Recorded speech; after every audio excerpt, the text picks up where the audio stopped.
Bienvenue dans notre exploration approfondie de l'esprit de l'une des figures les plus fascinantes de la psychologie, Carl Jung. Aujourd'hui, nous allons révéler la vérité surprenante derrière les théories de Jung sur les désirs interdits. Vous êtes-vous déjà demandé ce qui se cache sous la surface de notre conscience? Quelles forces invisibles dirigent nos actions et façonnent nos rêves? Jung pensait que notre inconscient est un véritable trésor d'enseignement, prêt à être exploré. Mais attention, car ce que nous découvrons pourrait bien remettre en question tout ce que nous croyons savoir sur nous-mêmes.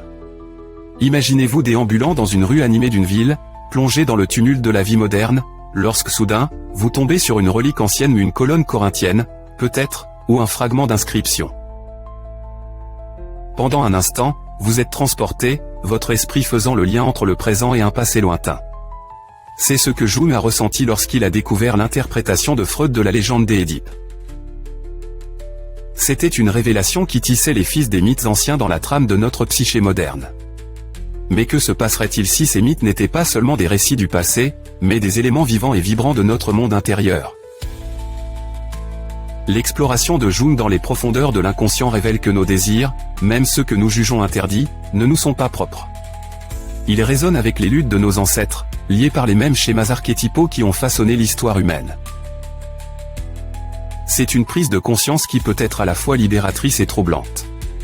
Sommes-nous vraiment différents de ceux qui nous ont précédés, ou sommes-nous simplement des acteurs dans une pièce millénaire, rejouant les mêmes scènes avec des costumes différents? Jung n'hésitait pas à explorer les recoins obscurs de l'esprit, là où se cachent les désirs interdits. Il pensait qu'en affrontant ces désirs, nous pourrions acquérir une compréhension plus profonde de nous-mêmes et du monde qui nous entoure. Mais pourquoi ces désirs sont-ils interdits au départ? Est-ce parce qu'ils menacent l'ordre social, ou parce qu'ils dévoilent des vérités que nous préférerions garder cachées? Prenons par exemple le tabou de l'inceste. Freud a suggéré, de manière célèbre, que nos désirs les plus profonds et refoulés sont ancrés dans une attirance pour l'interdit et nos mères, nos sœurs. Jung, en revanche, a dépassé l'interprétation littérale. Il considérait le tabou de l'inceste comme une métaphore du voyage vers l'inconscient, un voyage plein de dangers mais aussi de possibilités de transformation. Il ne s'agit pas de l'acte en lui-même, mais plutôt de la peur de revenir à cet état primitif de conscience indifférencié, à un état où les frontières entre soi et les autres s'effacent. Mais ne nous prenons pas trop au sérieux. Après tout, Jung lui-même reconnaissait l'humour dans notre condition humaine.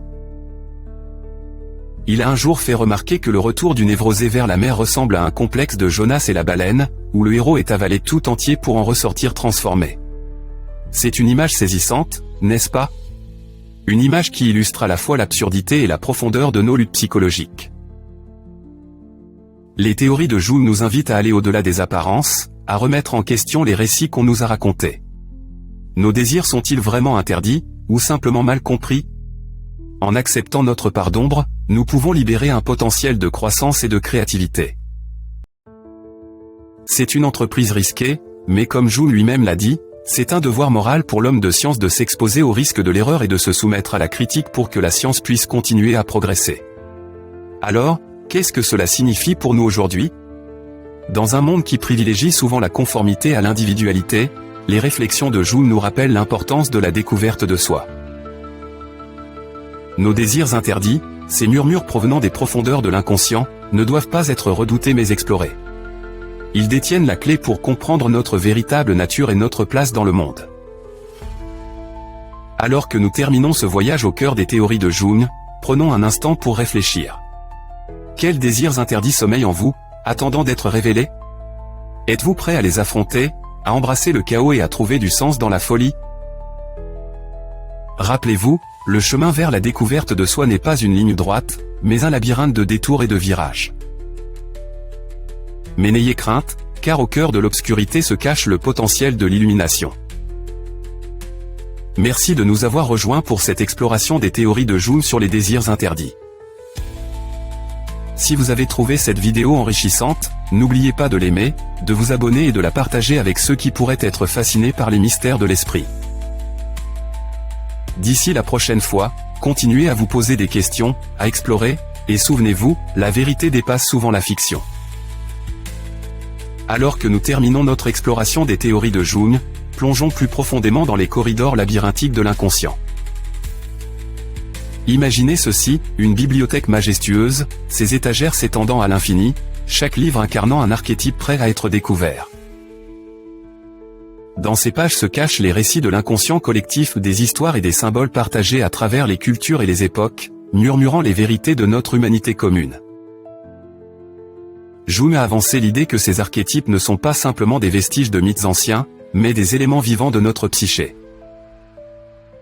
Ils façonnent nos perceptions, influencent nos décisions et teintent nos rêves. Le héros, le vieux sage, le farceur, chaque archétype nous guide à travers les complexités de l'existence, ouvrant des chemins vers la réalisation de soi. Considérons l'archétype de l'ombre, qui incarne les aspects refoulés de notre personnalité. C'est la partie de nous qui abrite nos désirs les plus sombres, nos peurs et nos potentiels inassouvis.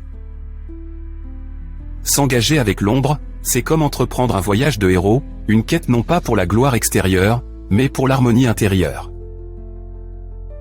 En intégrant notre ombre, nous faisons face aux aspects de nous-mêmes que nous avons longtemps niés, ce qui nous permet de devenir plus complets, plus authentiques.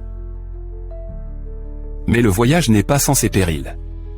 L'ombre, lorsqu'elle n'est pas maîtrisée, peut se manifester par des comportements destructeurs et des projections inconscientes. Jung a mis en garde contre les dangers de projeter notre ombre sur les autres, un mécanisme qui mène au bouc émissaire et aux préjugés. Cela nous rappelle que l'obscurité que nous percevons dans le monde est souvent le reflet de celle qui se trouve en nous. Et pourtant, au cœur de cette confrontation réside le potentiel d'une transformation profonde. En reconnaissant et en acceptant notre part d'ombre, nous ouvrons les portes à la créativité et à l'innovation. L'artiste, par exemple, puise dans son ombre pour créer, transformant ses tourments personnels en vérités universelles. C'est à travers ce processus alchimique que nous transformons les éléments bruts de notre psyché en l'or de la connaissance de soi. Dans le monde effréné d'aujourd'hui, où les distractions sont omniprésentes et l'introspection souvent négligée, les idées de Jung offrent une lueur d'espoir. Il nous invite à faire une pause, à réfléchir, et à nous engager dans l'acte courageux de l'exploration de soi. C'est un appel à l'action pour reconnaître que nos désirs interdits, nos moi cachés, ne sont pas des obstacles, mais des opportunités de croissance. Peut-être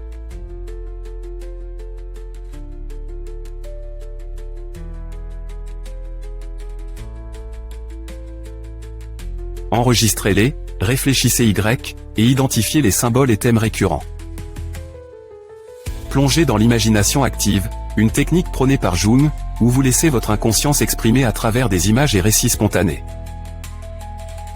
Grâce à ces pratiques, vous commencez à dialoguer avec les couches profondes de votre psyché, révélant ainsi les mystères qui s'y cachent.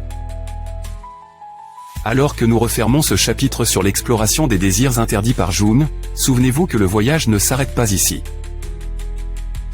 C'est un voyage sans fin, une aventure qui dure toute une vie au plus profond de votre être. Accueillez-le avec curiosité, avec courage et avec un brin d'humour, car l'esprit est une tapisserie merveilleuse et complexe, tissée de fils de lumière et d'ombre. Merci de nous avoir rejoints pour cette plongée fascinante dans l'univers énigmatique de Carl Jung. Que ces enseignements vous inspirent à explorer les territoires inexplorés de votre propre psyché et à découvrir les trésors cachés qui s'y trouvent. Jusqu'à ce que nos chemins se recroisent, continuez à questionner, à explorer et à embrasser l'énigme magnifiquement complexe que vous êtes.